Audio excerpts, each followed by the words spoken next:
What's good? We back with another one. And my DJ Khaled voice. Another back some video, man. We on the grind. Talking about some Swift, Jarrett, Hurd, and Kell, Brook.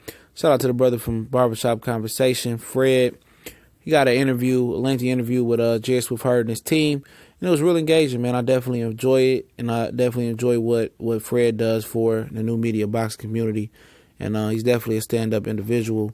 Shout out to Fred once again at Barbershop Conversation. If you want interviews and real good boxing talk and insight, man. And his Instagram page, he be spending some real shit too. I think it's called Silent Heroes. I follow him on there as well. And Team Swift Hurd, explained why they called out Kell Brook. And they said that Kell Brook, I think after the Lara fight, said, he called out Swift Hurd, said he need to get out of his mama's basement and start talking shit. And I believe he did, he said he wants Swift Hurd. And he just beat Robochenko and, hand clap for him. He did that in a couple punches. But, could he beat, Hurd? Anything's possible, It's a big size disadvantage. I mean, this might be a bigger size disadvantage than when he fought Triple G. As funny as it might sound, Swift Hurd is a big guy. But Kell Brook is a good puncher. He's a very, very good puncher. And it seems like, Swift Hurd, want to use Kell Brook as a tune-up. His trainer said, we're not fighting Jamel Charlo, 154-pound Charlo, until we fight a right-hander. They coming off fighting two southpaws, which is kind of funny because I think Hurd itself is a right-hander. And you don't see, right-handers have to get used to right-handers. Now, if he might be a southpaw, maybe he should be getting ready for a right-hander. It's a little bit different, but, I mean, you can find right-hand sparring everywhere, you know what I'm saying? So, I just find it funny, and at the end of the day, if he fight Kell Brook, he bringing two belts to the table, but it still might go down over the pond. And if it doesn't, if he fights Kell Brook, he wanted a homecoming fight, and I thought that he could have, dragged Lara in a rematch to the MGM Harbor Bay or somewhere on the East. But they trying to, like I said in the other video we did the other day, that they're trying to, get Lara, not have to fight Lara. And I think it would be smart for Lara not to fight him next or so soon either.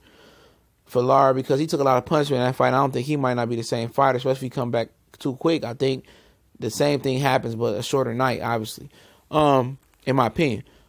So, you go to Kell Brook and, Lara, and Hurd, excuse me. Where does Kell Brook have an advantage at here? He's not the fresher fighter. It's really no advantage other than he might. It's no advantage that Kell Brook has, in my opinion, man. He's a strong individual. He got a good heart, but he gonna quit again, in my opinion. But if you had to draw a game plan for Brook, it'll be what he did versus Golovkin. He gonna just come forward and push this big fella back and just bank on his power, open up and cut, hurting this guy. I think going to the body is gonna be imperative. There's a lot of guys that fought Hurd that didn't do that. They didn't go to that body, And I think Brook will have to jab to the body, jab to the head, double it up to the head, and rip the body, tie up. He knows how to do that, and just keep pushing forward so he doesn't exert that energy moving on the back foot. Because eventually, we know Hurd is gonna come and don't give a shit and just gonna walk through your punches. And if you hurt him, you hurt him. If you don't, then he gonna continue to tear your ass and run you out that ring. And for Kell Brook, it's have to be a lot of body punching. That's how you gonna beat Hurd. I think Kell Brook is a gifted puncher. But he don't have good feet, in my opinion. His feet, he move okay, but he ain't no smooth criminal mover in the ring. And I think eventually Hurd will catch up with him and just dispose of him, man. He going to the junkyard after that. 2 metal eyes. He gonna have a metal ass, a metal chest, a metal stomach, metal arms, elbow, and all that shit. You know what I'm saying? So it's just a bad matchup. And I know he opened his mouth and he didn't probably think this guy was gonna rebuttal, but you got to remember, you Kell Brook, you are a known commodity. He wants to use you to leapfrog, to the UK audience, and he want to leapfrog up the American audience. Where will this fight happen at?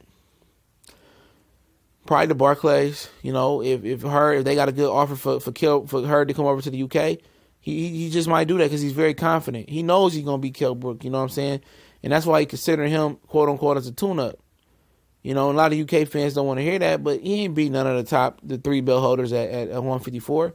You remember what this guy went through? He went through Triple G breaking one side of his eye, Errol Spence breaking the other side of his eye.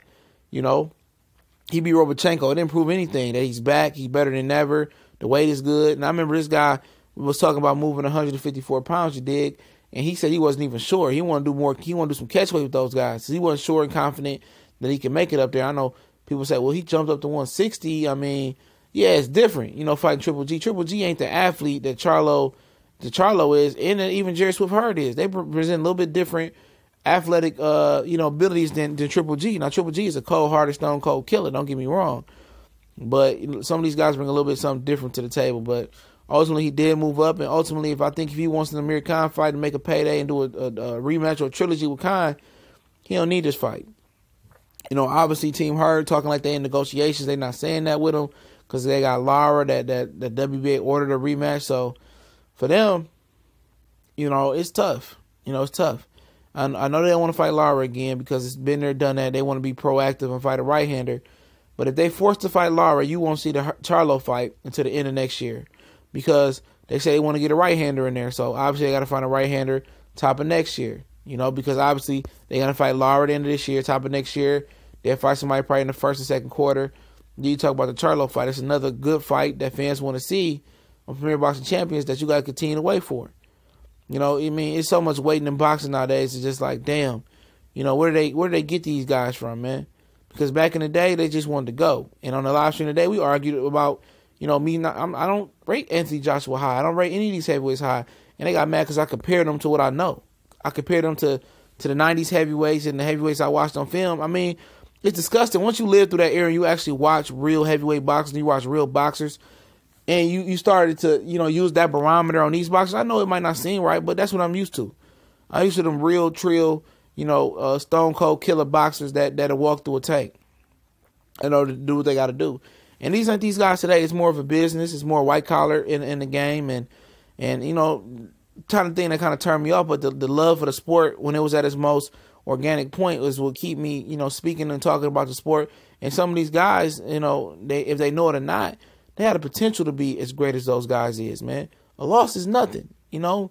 When you lose and go through adversity and you come back, like Badou Jack did after Derek Edwards, that shows me more than any undefeated record showed me about you and about your character in and out the ring.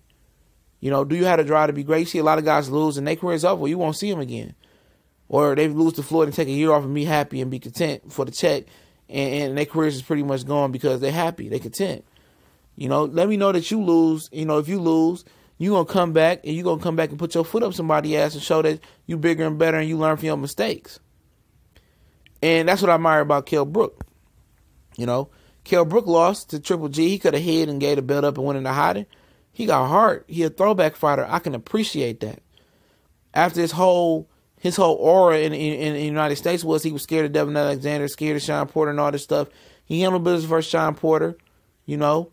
Came back, you know, he could have did a unification easy bout with Jesse Vargas and beat up Jesse Vargas and held the WBO and the IBF title and been on some crazy Keith Thurman shit and held the division up. Even if he did that, Kell Brook wouldn't have held that division up. But he said, fuck it, I want to go make the big bucks fight Triple G. And when he did that, people say he was scared of Earl Spence to come back down. He came back, fought Earl Spence, gave him a good fight, okay. I picked Kell Brook. I thought he was a little bit too much. But, you know, Earl Spence, you know, was the truth. But you got to respect a guy like that, dog, that put it all on the line, don't care about an L. And still wants to fight Amir Khan after all that tap dancing and shit he was doing. I got a lot of respect for Kell Brook, bro. You know, him and Amir Khan, still he ducking and shit. Amir Khan ain't ducking nobody but Kell Brook. You know, and that's that. And if those are your ambassadors for the UK, you know, I might talk a little bit of shit and it's just for show. If those guys are your ambassadors that try again, that want to fight the best, I mean, y'all country is in good shape, bro. You know, real talk. Y'all boxing game, that's more than most of these Americans are willing to do. How many American fighters would have did what Kell Brook did and Amir Khan? And then knocked out, come back and fight again and be stronger and better and rebuild themselves on and on again. Not too many, man. That's special, man. But, you know, he's going to do it again because I think Jarrett Swift Hurd is going to put his foot up his ass again. But don't forget, I'm going to link the Barbershop Conversation interview with Team Hurd in the description.